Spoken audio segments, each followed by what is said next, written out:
Hello, I'm here with Jim Gross with OnPoint Insurance. And Jim, thanks for coming out today. My pleasure.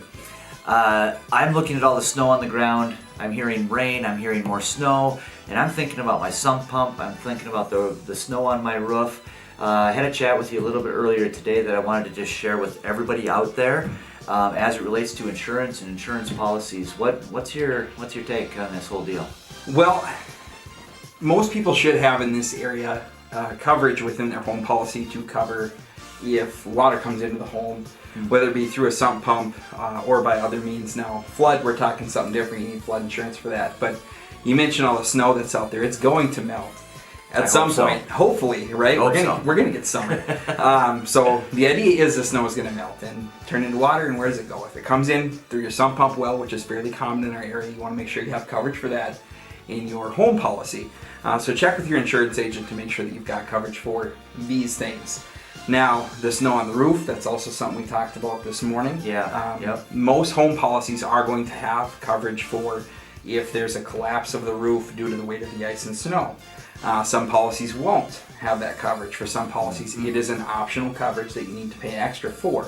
Now, every policy that we sell has that coverage in it. Okay. So that's automatically there. So the things that you can do as a homeowner to make sure that these things aren't happening, so you don't fall victim to these claims, check your sump pumps. They should be replaced every 3 to 5 years on average, depending on how often they're running, of course, but have someone come out and take a look at it and get it done early.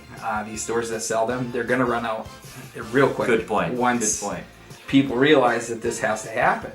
And if you can, get the snow cleared off your roof to make sure that it's not creating a collapse or leaking into the home. Okay. Good tips, good tips. I appreciate the time today.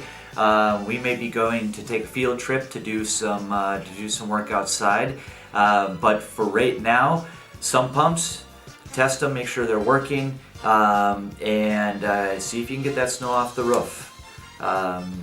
It's better to be preventative, right? It is. It's always, you don't want stuff to happen. You want to have coverage in case it does, but if something happens, then you got to deal with it, and we don't want to have to do that. So take care of these things if you can. And I know even if I have coverage, I don't want to have to spend several weeks or a month or 2 months waiting for my basement to be redone. Not fun. Yeah, no, it's not. It's not. Thanks a lot, Jim. Appreciate it. It's a pleasure. Thank you. All right.